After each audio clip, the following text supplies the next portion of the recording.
Hello, this is RJ City, and you're listening to live audio wrestling. Maybe rethink your decision. This is The Law, live audio wrestling, with the latest news, info, and interviews from the world of pro wrestling, mixed martial arts, and the best of combat sports worldwide.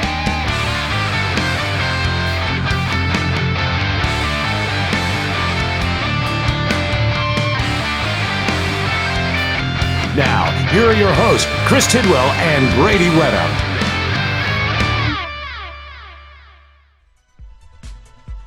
Ladies and gentlemen, welcome back to The Law, live audio wrestling, in a new segment debuting because Chris puts me to work. And if you know me, I am just a humble super mutant out in the wasteland, and I listen to my master.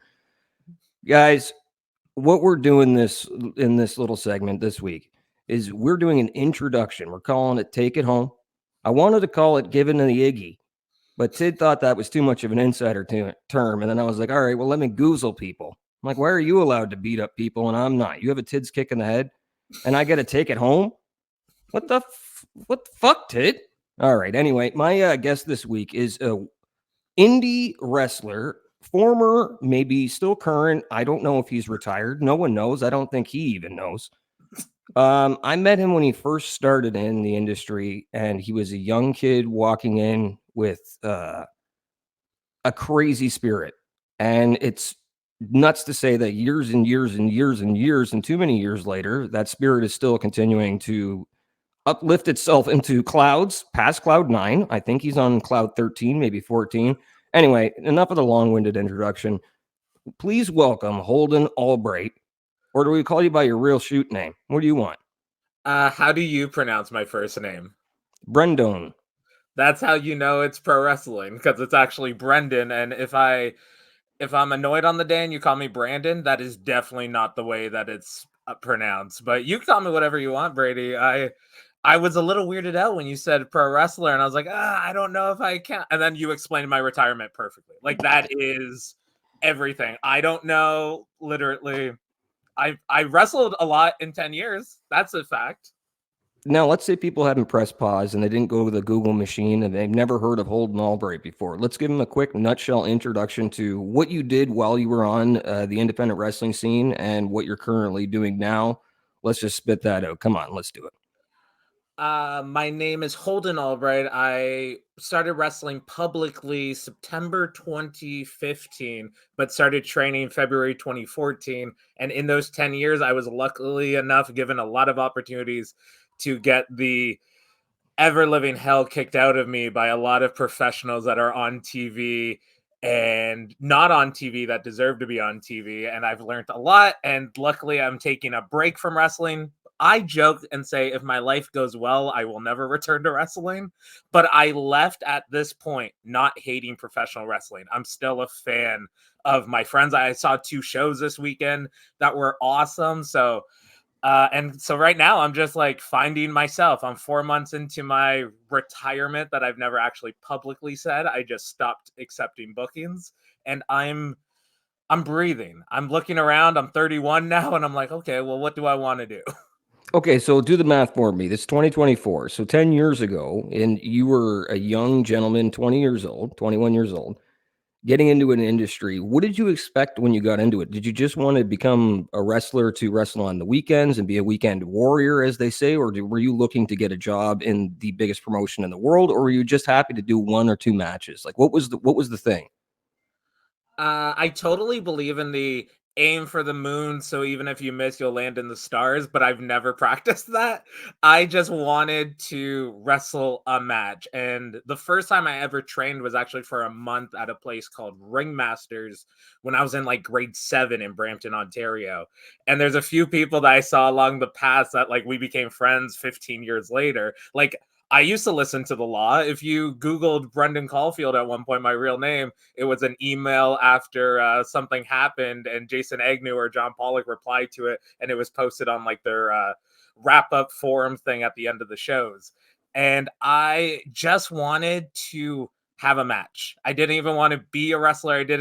I had no aspiration besides a match. And then when you're trying to create goals while you're doing it, it's I want to have a promo graphic, I want to be on a poster, I want to do this. And I've luckily batted way outside of my league and have accomplished so much stuff that I'm satisfied with my professional wrestling career. Well, and I'm not one of those guys to ever really take credit for anybody doing something on their own. But I know when I first met you and you walked into I think it was Fear the Fighter, right? Something in Kitchener. You had walked in. You had a little bit of training And under your not belt. the big gym, that little warehouse with the octagon, the lamp, or sorry, the light bulb is hanging over one side of it. There was like It kids' was jiu-jitsu classes going on as we're trying to train, right? which, looking back, like Tid never swore and there was a kids there. And that's like a wrestling school, not just Tid, but like a wrestling school, it's swearing every third word. Like I've watched my mouth 10 times already, just as like a self-control thing right now. Well, you can say whatever the fuck you want. It's being able to say things, but I'm trying to censor myself. Yeah, there's no leashes here. Hey, whatever I'm into, okay, bro? I think Yeah, the kids say don't kink shame. Intern KJ wanted a leash as well when he does the show, and I'm like, no, KJ, you can say whatever you want. He's like, please just put me in a leash. Brother Okay, has a backpack now, right? so you wanted to wrestle one match, right? And you had a bit of training, and let's go back. So I Fear the Fighter, you walk in, and you had so much tenacity. And I remember when you first walked in, and this isn't me shitting on you, and I'm glad you proved me wrong. But I looked at you and I was like, oh fuck, we got his deposit. It was month to month, so you had high hopes. Well, it's that, brother. When you came in there, until I seen you run the ropes the first time and take a bump the first time, like I really started moving around in the ring. I was like, this is because you know as well as I do, how many people get into the wrestling industry and they just come in and they're gone in a month, and they come in and they're gone in a month. And I felt like you were one of those guys. And I remember not only training with you and being like, holy, this guy fucking wants this shit. But seeing you a year later when you did debut, right? Was that about a year and a half or so? Yeah, because I started at Crossbody September 2014, and I had my first match the following September. Okay, so yes, then the following September, I seen you work, and I was like, oh, that's not even the same human being. The amount of work that you had put in the day that you came into that gym just alone, I don't know what you were doing beforehand, but the amount of work that you had put into that gym from that day till the day that you debuted, I knew you were a good hand. Everybody knew you were a good hand. You didn't even have to know anything about wrestling to be like, holy shit, this guy's going to be something. Now, with that said, you were throwing fucking fireballs. What was up with that? What were you Phantasmo or whatever? Or like the new Phantasmo Junior? You're out there throwing strings and doing magic tricks for everybody. What was the idea behind, wanting to become a magician in the ring? The throwing streamers, the correct term is kabuki bombs, I believe. That's if you go to a magic shop, which I once got pulled into the border. And this isn't that kind of show. We're not going to talk about bukkake bombs here. Kabuki. Oh, kabuki. Oh, I apologize. I got pulled in the border once driving for wrestling, and you have to like open up your wallet and such. And I had a wallet that was gimmicked that it would light on fire if I wanted to. It's basically a broken lighter with some stuff. So I had to explain to them, I think this is the best way to put it, I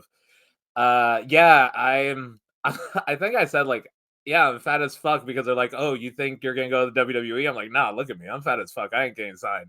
And I was like, yeah, and I performed magic. I was real popular in high school, and like they laughed at me. That like I've realized now that magic was my social currency of like, how can I provide worth to the high school audience or whoever, and it was to entertain them, which has kept going and going in different aspects of my life.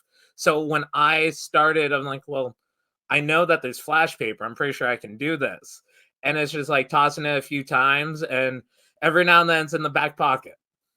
No, if the people that are listening that have never seen it, you weren't Hulk Hogan in Halloween Havoc with the piece of flash paper. You actually knew what you were doing. Every single one of your fireballs looked like, it came out of the Sheik's hands. Like you had that perfected for sure. I'm so glad you say that, because it's one of those like, because you mentioning, yeah, you look at Brendan Caulfield in September 2014, he's just a kid because even I didn't have the focus and the trainers that I had with Ben Ortmans, Ashley Six, Chris Tidwell, they all really formed me into having the dedication. You have all that experience of seeing everyone else just drop in, drop out. And then even the flip side of how many talented people just got bored or got married and they left. So with my flash papers, because I know how it's done and I'm critical to myself, I always think they look like garbage. No, they look great. And the other thing that I noticed when you first started out is how many suplexes you were throwing. You were like Taz, but with magic tricks.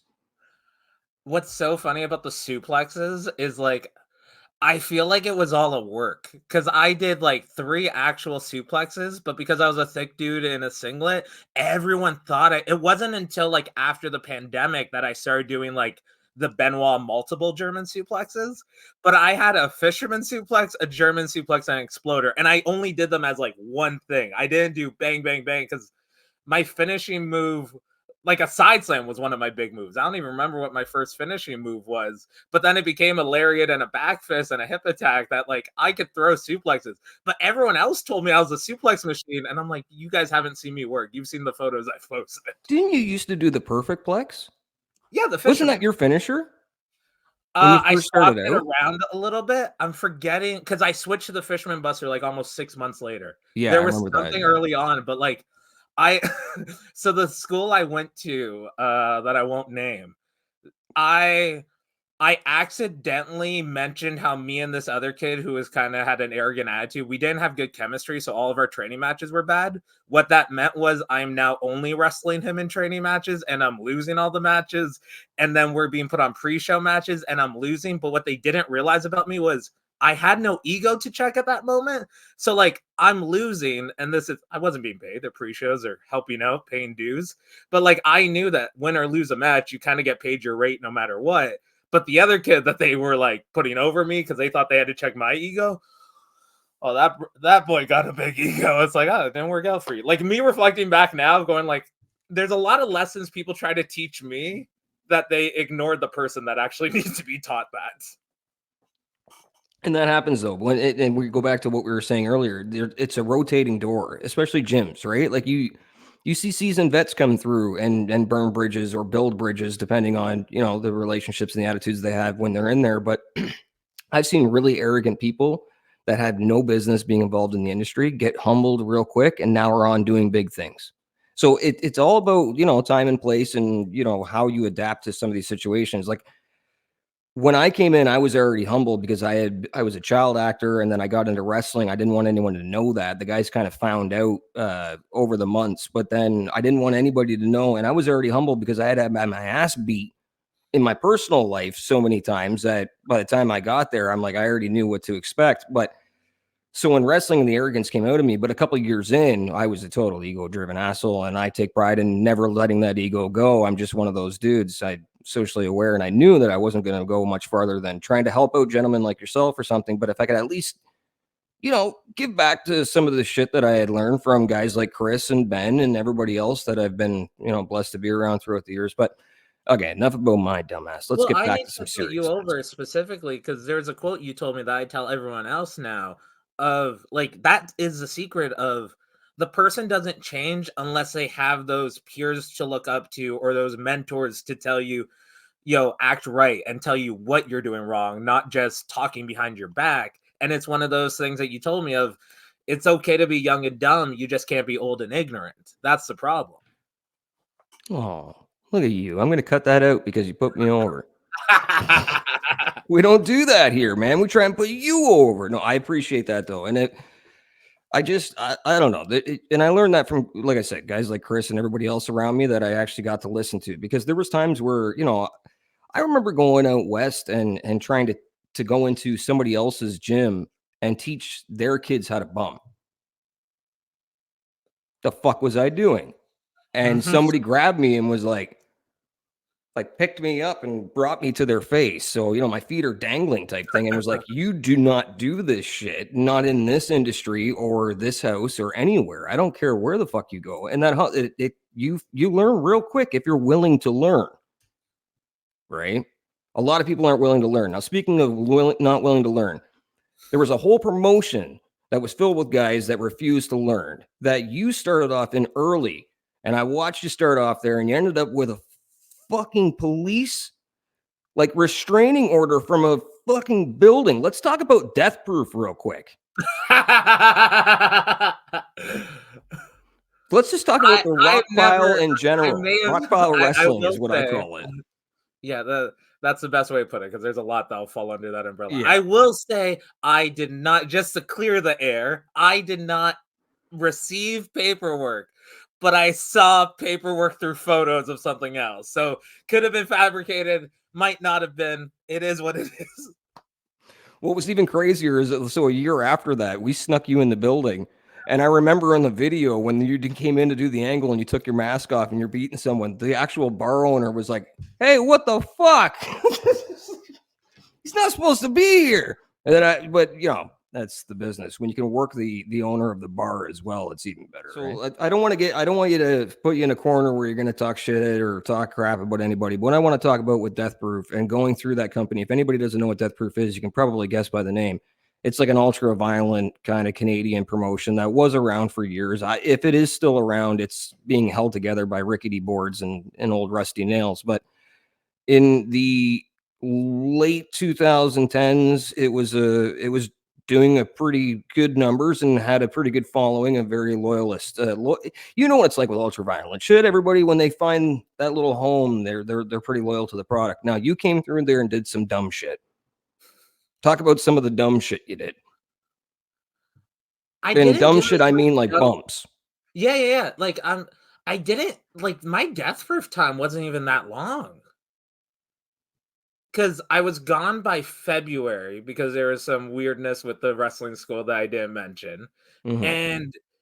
And it was only like maybe early the year before, so I didn't even get a chance to do any of the dumb stuff.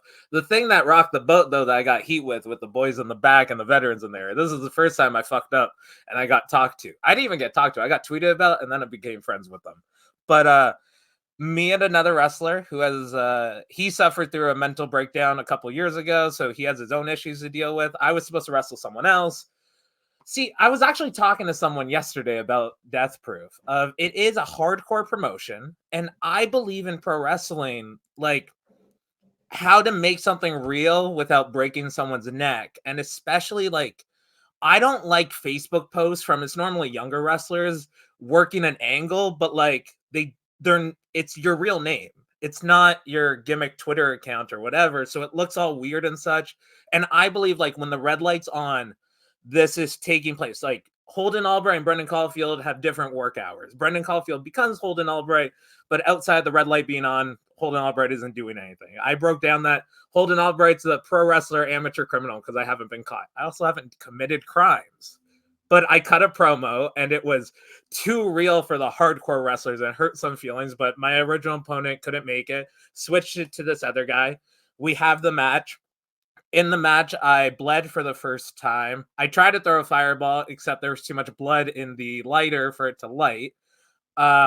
During a Boston Crab specifically, I slid back, looked real terrifying, but the guy is just skinny and flexible as hell. After I got to the back, because I will say this is the dumbest thing I did. After I got to the back, I didn't ask anyone for advice on the match, but I was worried about my opponent just to make sure he was okay. We got in trouble for not asking for advice, and it was a very dangerous and sloppy match because I was really young and the other guy was just he's not focused on quality work rate, especially in the mid 2010s indie wrestling. It wasn't seen as a career yet, so people weren't taken as seriously as now, where like everyone has TV ready gear now, even if they're not ready for TV. Yeah, thanks, Sway Archer. There's a lot of them. But it is which is great for the optics of it. But like, that was the dumb stuff and unfortunately, because my school, I had some weirdness. This is one of my only regrets in wrestling. I didn't get to drop the Youngblood title properly because I was told that I couldn't wrestle in a weird way. And unfortunately, like, me just handing it away. I will say, like, no bullshit, Matt Grant won the belt after I did it, but I also was going to put it on the line in a surprise to even Matt, and no one was gonna tell him he was gonna win that night, and we were just gonna surprise him of me not kicking out of something. So he still got his moment. I knew I would have lost it, but there's still the pro wrestling respect in my mind of, you lose the belt in the ring, You don't lose it by handing it off in a parking lot a couple of weeks before the show. And that's kind of why I wanted to ask you that. Was that your first experience into holy shit, this industry is full of politics and bullshit, or can I be? So I will say that was because you put it properly right there of like politics, whatever, but like the bullshit of when someone I was once told you're too comfortable in the locker room. And especially in the society we live in now of like we want everything to be safe spaces and welcoming. How is you're too comfortable a bad thing? And it's a bad thing when they can't control you. That's the thing. What was the context of that said though? I was told the people I rode with, they're not my friends. They're better wrestlers than me. And I took it as, I don't think they're my friends, but I'm using them to get information on the car rides. I'm using them to build connections.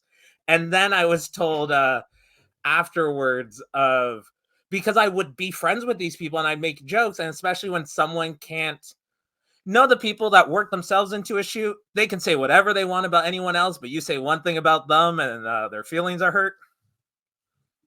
Well, and Cody Deaner has said it previously on the law here a few times. One of the things that he learned was pick the people that you're getting advice from, because even if every single person is saying this with a good intent and they think they're being positive, you're going to get conflicting opinions, and it's no fault of anybody that's giving you those opinions.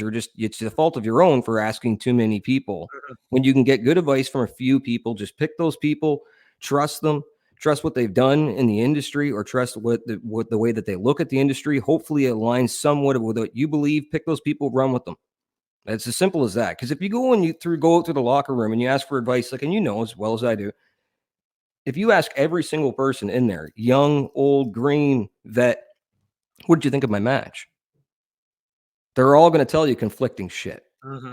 Go to Chris. Go find Chris Tidwell in the locker room. Go find whoever in the locker room, right? Go find someone that you trust and just talk to them, and hopefully they're going to give you the advice that you can run with. So, okay, you didn't get to do some dumb shit there. Where did you do the dumbest shit? Now, this is outside of Backyard Pro. Where did you do the dumbest shit in your entire career? We don't have too much longer here, but I know that you've taken some insane bumps. I've been there and watched you take some. I've screamed at you in the locker room saying, please don't do that ever again. I love you too much to see you do this. Where's the place that you did the craziest shit, and what was the craziest shit you've ever done? I'm trying to get salacious stuff for our listeners. The craziest thing I ever did wasn't in the ring. I'm going to take pride for it because it still wraps into that story of I didn't drop the title because I was told you're not allowed to wrestle. And luckily I had a solid group of 7 people that told me like, that's bullshit. And I was able to say goodbye to them of like, oh, because the way I put it is you can't teach someone how to build a birdhouse and then tell them you're not allowed to build a birdhouse. That's not how it works. And luckily I had those groups of people. But like a few weeks before that, the craziest thing I ever did was when they were looking at me in a Royal Rumble party at the school. I was suspended at that time. And they asked, do you want to go to the WWE? And during every warm-up, it's, where do you want to go? WWE, what are you going to do? Work harder. And I told him no, which blew his mind. And then he's just like, well, don't you think you're taking away the spot from someone who actually does want to go there? And I have no idea. Actually, no, it was the drinks and the weed in the parking lot that gave me the confidence. But I just said, if they wanted to be there, wouldn't they work harder than me then? And then I think the other one, because I was thinking about this the other day, probably the craziest thing I've actually done was I was wrestling Josh Alexander and Hacker Scotty O'Shea, and I went for a moonsault, and they pushed me off from the top rope. And luckily I was a low boy, but that's still like 7 feet from the floor. And I landed on a banquet table, and actually wrapping it around to Matt Grant again. Matt Grant happened to be watching the show while sitting under that banquet table that I almost squished him. And I'm proud of the fact that nothing went wrong. And Josh at that time wrestled me enough that I had a mindset of I need a Mick Foley bump every 3 matches. That was like my idea of balancing it out. But I worked everyone because I grabbed my pair of sunglasses. I grabbed some bandages for my nose, and I told everyone that it broke my nose. and they believed me they didn't buy my merch, but at least they showed me sympathy and kept messaging me. What the legacy of Holden Albright is people messaging me, remembering when I got a concussion or remembering when I hurt myself when I was just selling. Speaking of merch, I talked to a couple people and said that I was going to sit down with you, and they said, "Are you going to bring up that merch story?" And I'm like, "Oh shit, you're right." Oh no, which merch story? You used to have an 8x10. That was the most disgusting thing. You had two 8x10s that shouldn't have been on a table anywhere near a family show. One of them was the most disgusting thing. We can't even get into it in detail because this goes out on YouTube, and I refuse to cut this. But did you take pride in making really gross 8x10s? Was that something? Because I noticed that went away real quick. You must have had so many people come up to you and just say, Holden, that's not good." No, it was the opposite. They went away because I got refreshed constantly with different things. But I love the fact I wanted it to be different, and it didn't make any sense for my character at the time, which like I was a prize fighter, and then when I did the Riot Maker stuff, I was a activist. I said terrorist, but Mark Wheeler didn't like me calling it that. And then so I had these 8x10s. I was like, oh wait, if I change my Facebook name to Holden Albright, my Tinder name will change. So I changed it, and it lasted for 6 months. And I screenshotted the Tinder profile. I put it, and my legitimate profile was I dropped people on their heads in front of paid audiences, 5'11". Okay, all right. Well, that was not as bad as I thought it was going to be. That's a nice way of putting it. You did have some interesting merch.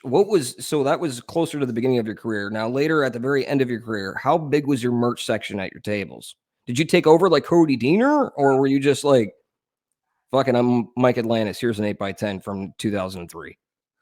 I got see, this is where like I'm smart in one areas and then I'm slow in others. Like there is no digital merch store for Holden Albright, which is so dumb. But I was focusing on Patreon and such like that. And then when the pandemic happened, like I was more focused on content as opposed to merchandise and creating an experience for fans. And dude, like I'm gonna put myself over, especially because I'm not wrestling anymore, so I don't get to win anything. Do it. But god damn it, I've heard so many motherfuckers say no one's over.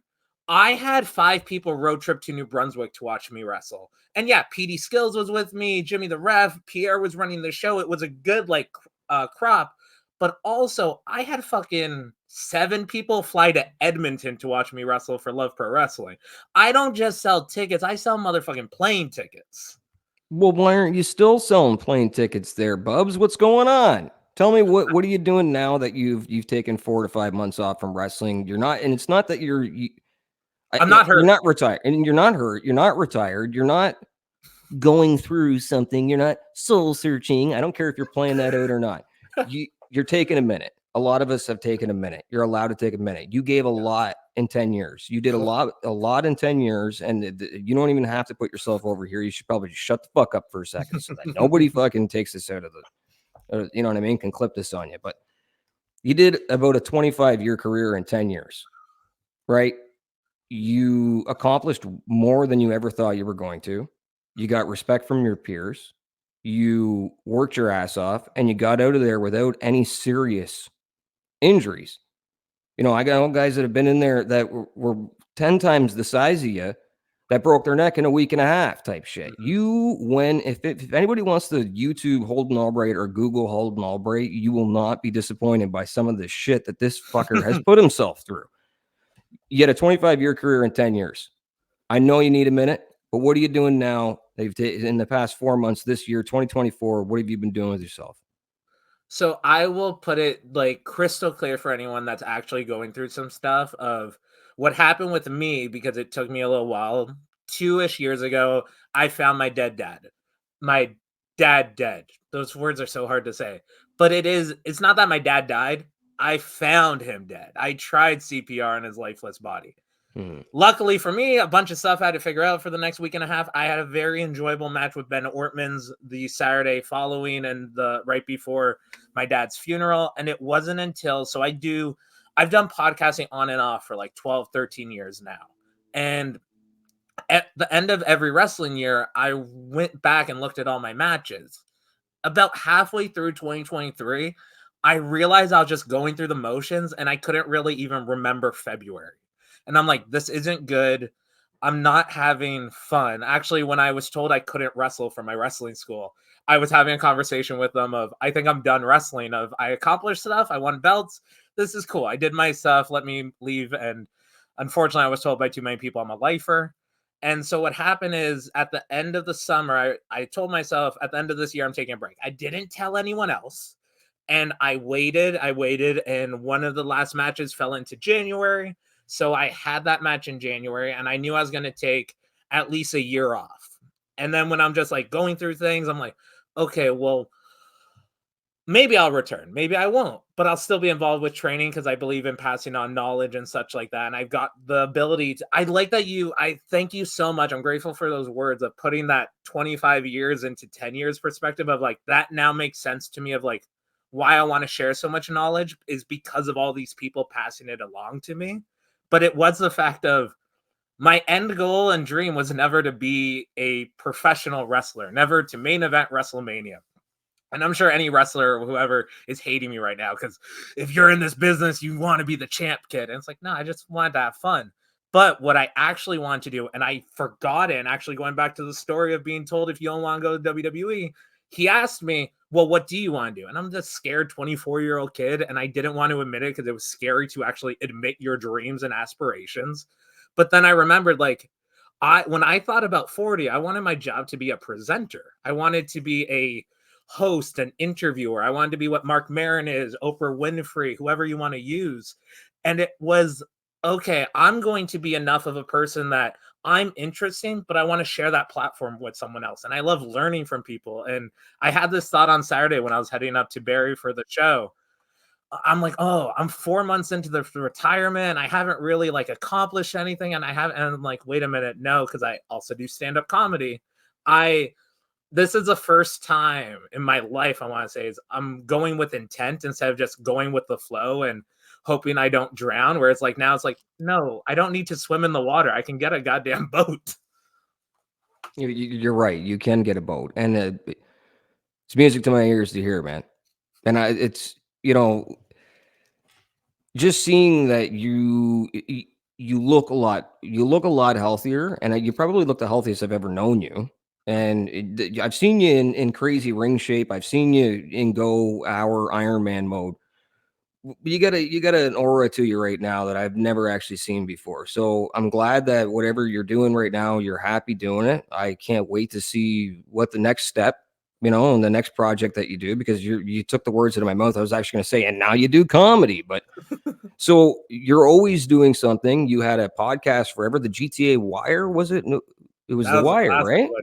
Yeah. I remember you mentioning it to me and then going like, oh yeah, people can like find stuff. Because it was so wild doing that when I'm 18. Like literally, it went through 5 different iterations. But the first time we would talk about our week, but we never went out drinking or anything. And then we started actually going out and we had stuff to talk about. So we had no time to talk about it though. Well, that happens. And I remember we went out to a casino about a year and a half ago, I think, something like that. I think it was the first 2-night WrestleMania. Because it was the Sunday. Okay, so that was a while ago. Shows you how time flies on my end. But and we kind of had to talk about that too, where it was just like, whatever you're doing, just do it, put it out there, because it's not about view counts, it's about who counts that views it, right? Mm-hmm. But so what's the next step, man? What are you doing? I need to, so right now it's playing in my mind, so there's no like tentative date, and that's like also I'm giving myself deadlines for some things in my life, but also not giving myself some deadlines. And it's 2 things. I want to do some form of a live podcast that involves, there used to be these shows called Risk and The Moth where people would tell stories. Mm-hmm. I want to do a version of that where I know so many talented comedians of have them do their stuff, because I'll admit I think I'm a better host than I am comedian, because I can amp up the other people, and because I'll engage with their stuff and I listen. I will ask if someone tells a story about going to the zoo and being spit on by an alpaca. I go like, wait a minute, that happened for real? And have them explain it, because I'm going to ask a dumb question like, Like, how sticky was it? Like, did it have a smell to it? And then I'll just ask the audience and go, hey, if anyone's comfortable, does anyone else have a weird animal story? Have them come up. And then the other thing is I want to do some form of a talk show that will be like actually broadcast, very Tom Green live OG style. And those are my two projects that by the end of 2020, it's 2024, right? I keep forgetting this year. This doesn't seem like a real year. It's still 2019 to me, man. I at least know we're in 2020 because there was a pandemic. I at least know that. Everything after that, not sure. I fell asleep and blew $1 million through the pandemic, so I barely even remember it, man. I have no idea what happened. But you could see a room that had a bunch of cool He-Man things. I was thinking about that yesterday, actually. One room was filled with fucking dollar bills and the other one was filled with He-Mans and Funkos. I was like, what is happening with my life? I can't even go to the bank because it's not open. What am I supposed to do? I can't sell this shit. I can't do anything but buy everything I possibly see online. Those couple of years sucked. Anyway, so you're gonna pursue broadcasting, pursue curating, pursue comedy, and you're gonna basically pursue the arts. This is what your thing is. So you're forever an artist, not a wrestler. Yeah, I'm an entertainer. You're forever an entertainer. That's amazing to hear. Okay, man, where can people find you? If you still have a Patreon, feel free to plug it. Like, you do whatever. Take the money from our listeners. The Patreon will be relaunched July 1st, I believe, or whatever day I decide to do it. We had so much fun in the pandemic with live chats. I think I have like probably close to 900 exclusive podcasts on there where I do legitimately shoot on people, especially when I was going through stuff. So like I've already told people, if you want to get me canceled, you can probably listen to the content and find something to cancel me. But like cancel culture isn't real, man. Well, here's also the thing. People have dealt with so many people like me that are positive and want to do better, but are pieces of garbage that they think that I'm one of those people that did affect me mentally, where it's like, no, try to find dirt. What you'll find out is better stories than you even thought, because I don't broadcast all my charity. So patreon.com/Brendan C at Holden Pro on things. Just look up Holden Albright, Brendan Caulfield. You'll find some stuff. All right. Well, with that said, man, I think it's time to take it home. Thank you very much, Holden Albright, Brendan Caulfield, and whatever else you want to call yourself, brother. Thank you very much. You know I love you to death, and I can't thank you enough.